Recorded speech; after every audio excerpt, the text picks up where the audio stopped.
What's up, Sterile Processing Universe? It's Hank Balch here. Thank you for watching another episode of Fighting 30. And before we get into this video, if you're new to the channel or if you've just been around the channel and you haven't quite yet hit that subscribe button, I would be honored if you would just take a millisecond and hit subscribe, hit the little bell so you get the notifications of the new videos.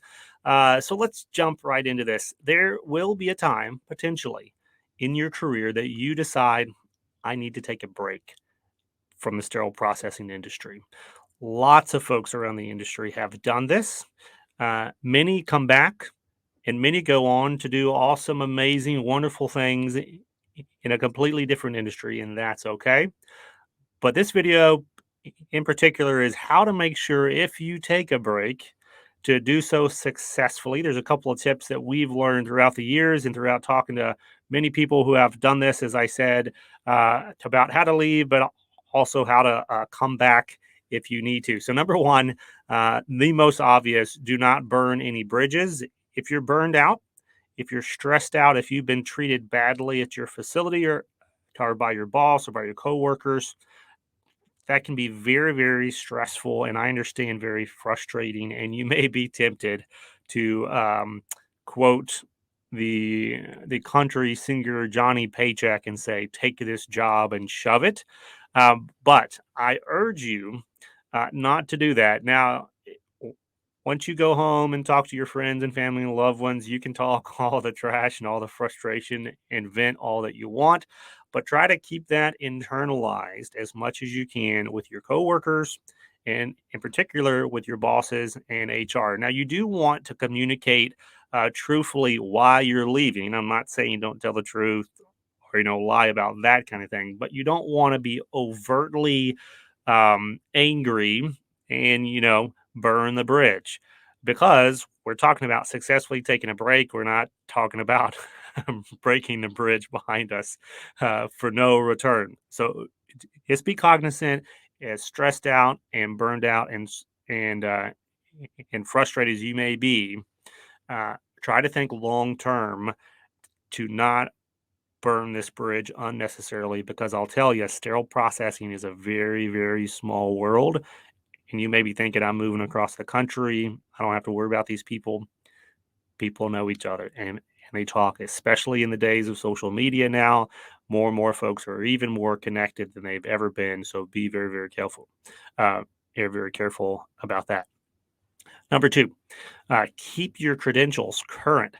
You may not know this, but the vast majority of sterile processing certifications, once you pass the test, all that is required is to resubmit your CEs every year. You don't have to work in a department to keep your certifications.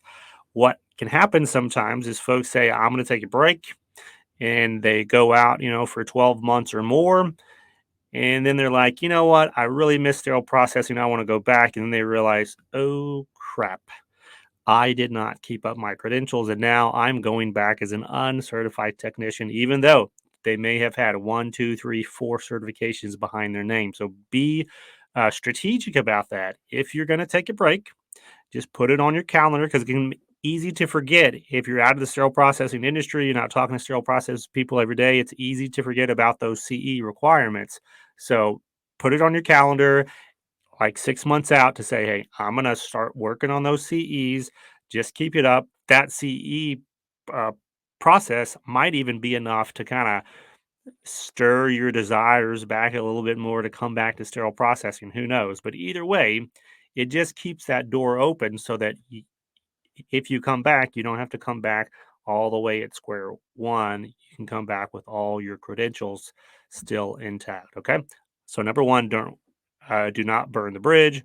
2, keep your credentials up to date.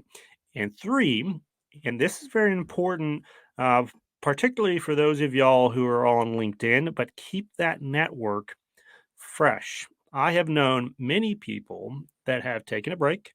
They've gone on, they've done like raise the kids at home. They've gone on and done schooling. They've gone on and just did random jobs out there, like, selling cell phones, or uh, maybe they started their own business.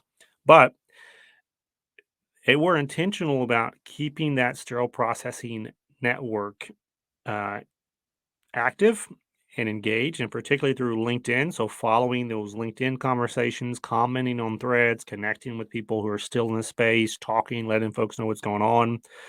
So, when you're ready to come back after 12 months, 18 months, 24 months, everyone still remembers who you are. You know what everyone else is up to, and you can start tagging that active network through your LinkedIn page and say, hey, I'm thinking about coming back to the industry. This is where I want to live. Do you know of any job opportunities that are open? That's going to be much better position than if you just completely check out for 24 months and kind of ghost the whole industry. Now, you may need that for your mental sanity. So I don't want to argue with that if you just need to go away, far, far away to get the break. But uh, it's really, really valuable if you can keep that thread connected to that ongoing network as you're away. All right, so those are three tips, and they're fairly simple. It's not anything crazy. Try to keep your emotions in check as you leave the door. All right, don't burn the bridge. Uh, do what you can to strategically keep your credentials up through CEs. And by the way, Beyond Clean has a ton of free CE, so we have made it as easy as possible to keep that CE going every year. And then number three, keep that network engaged while you're gone, because when you're ready to come back, if you're ever ready to come back, those are the folks that will help you get the job that you want. So I hope this helps those of y'all out there who are thinking about taking a break. If you have taken a break yourself in the industry, I would love to hear your own thoughts and perspectives. If you agree or disagree with anything that I've said on this video, please comment in the comments section below.